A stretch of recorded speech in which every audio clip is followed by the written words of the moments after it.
आइतरमा building beauty parlour खुंनै फालनगनि बिसिंग बुलायलायमनि कक्तमा कासि फैका बुलाय तकलाय ओंलाय थानायाव मार्के सागदुकुमानखा ब्यूटी पार्लर फालनगनि बुग्रा विजय बर्दा पाटिमा थायो फाइसक बायथा पुलिस ते रोमै तलां थांजाखा कक बांनाय बुलाय तकलाय खालायनाय रगन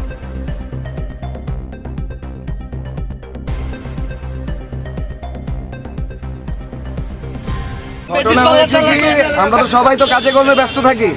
তো আমাদের পার্টির একজন সক্রিয় কার্যকর্তা এখানে ওপরে মেট্রো বাজারের ওপর একটা দোকান খুলেছিল, দু একদিন হয়েছে।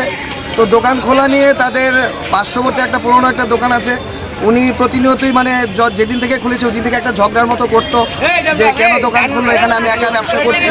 তো এই করতে করতে করতে করতে জিনিসটা আরও বড় হয়ে যায়। তো আজকে যে প্রণব পোদ্দার যাকে মারা হয়েছে ওনার যে স্টাফরা আছে, স্টাফরা নিচ দিয়ে যাচ্ছিল, তখন ওই দোকানের স্টাফেরা ওদের উল্টাপাল্টা কথা বলে। তো কথা যখন বলে তখন কি হয়, তখন মালিক হিসাবে এই মালিককে জিজ্ঞেস করতে যায় যে আপনার স্টাফরা এরকম কেন এরকম ব্যবহার করলো, এই করলো সেই করলো। তো করার সাথে সাথে কি হয়, যে স্টাফগুলো ব্যবহারটা করেছিল বাজে ব্যবহার, তারা এসে একদম লাঠি বাটি নিয়ে, আপনারা যদি মনে করেন যে গল্পটা আমি বানিয়ে বলছি, যাকে মেরেছে প্রণব পোদ্দারের চেহারাটা আপনারা দেখলে বুঝতে পারবেন, পুরো নাক টাক ফাটিয়ে রাখিনি। কারণ এগুলো হয়েছে কি জানেন, যে আমাদের যে সুষ্ঠুভাবে যে সমাজ চলছে, সমাজকে নষ্ট করার জন্য এসব কিছু কুচক্রীরা ঘুরছে যেন সরকারের বদনাম করতে পারে, এরকম কিছু কার্যকলাপ। এখানে কি অবৈধ কোনো কাজকর্ম কিছু এখানে আমি তো জানি না অবৈধ হয় কি হয় না, কিন্তু যেরকম মহিলাদেরকে দেখলাম, মানে যেরকমভাবে আচরণ করছে, কিন্তু মনে হয় না যে সুষ্ঠু পরিবেশ এটা। দূর করতে গেলে হ্যাঁ ওই ইস্যু নিয়ে একটা ছেলের লোক ঝগড়া হয়েছে। কি মানে ইস্যুটা কিটা? ইস্যুটা মনে হয় তাদের একটা স্টাফকে জিজ্ঞেস করা হয়েছে, মানে তারা ট্রেনিং বিষয় নিয়েছে। এখানে একটা ছেলে আসলো যে উল্টাপাল্টা কথা হয়েছে, এখানে নিয়ে ওনাদের কাছে নিছিলাম। এরপরে একটু তর্ক হয়েছে, তারা 4-5 জন হয়ে গেছে। আমার পাশের দাদারে মারছে, আমাদের উপরে একটা গেছে। মানে অ্যাটাক করার কারণটা কি, মানে কোনো আগের মানে কথা নিয়ে পূর্ব কোনো মানে কোন জায়গার ঘটনাটা? Metro fast food. কিসের দোকান দাদার আপনার? সেলুন। আর ওই তো ওনার সেলুন।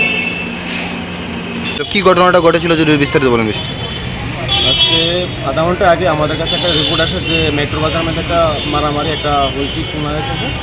তো খবর পাওয়ার সঙ্গে সঙ্গে আমরা যাওয়ার পরে দেখতে পাই প্রচুর লোক। এখানে একটা পার্লার আছে আপনার সেকেন্ড ফ্লোরে, টাচ অ্যান্ড গ্লো, এখানে কিছু লোক জমা ছিল। তারপর জানতে পারি যে টাচ অ্যান্ড গ্লো একটা স্টাফের সঙ্গে নিচে একটা ফার্স্ট ফ্লোরে একটা স্টাফ, এই নতুন পার্লার ওপেন হয়েছে, এটার মালিক বিজয় পোদ্দারের সঙ্গে একটা তাদের পার্সোনাল কোনো ইস্যু নিয়ে একটা ঝগড়াঝাটি হয়েছে। তার মধ্যে একজন বিজয় পোদ্দার একটু আহত হয়েছে। তা আমরা এই যে আপনার উপরে পার্লার যে স্টাফ ছিল, টাচ অ্যান্ড গ্লো স্টাফ একজন আছে আপনার সাগর সরকার, তাদেরকে রেস্কিউ করে নিয়ে আসবে। এখন সে আমাদের হাতে আছে। এখন যদি কোনো পক্ষ থেকে কেস ফেস হয় সেটা ইনভেস্টিগেশন করা হবে। এমনি কীরকম আহত হয়েছে বিজয়বাবু? এমন তো কোনো কিছু বলা যায় না, কিন্তু ওনাকে এখন তার পরবর্তী সময় হসপিটাল নিয়ে যাওয়া হয়। তাদের বক্তব্য কি, যাদেরকে আপনারা রেস্কিউ করে এনেছেন? তাদের বক্তব্য হলো এখানে একটা তাদের বার্থডে পার্টির প্রোগ্রাম করছিল না টাচ অ্যান্ড গ্লোর মালিকের। তো ওই সময়ে তারা কিছু ফুল ছড়িয়েছিল আপনার সিঁড়িতে, এগুলি নিয়ে একটা তাদের মধ্যে কথাবার্তা হয়। নিচের পার্লারের যে মালিক বিজয় পোদ্দারের সঙ্গে ওই স্টাফের একটা কথাবার্তা হয়, তারপরে তাদের মধ্যে হাতাহাতি হয়। এর মধ্যে বিজয় পোদ্দার একটু আহত হয়েছে, এতটুকু আমাদের কাছে ইনফরমেশন। বাকি তদন্ত করলে বা ইনভেস্টিগেশন হলে সেটা জানা যাবে। Thank you.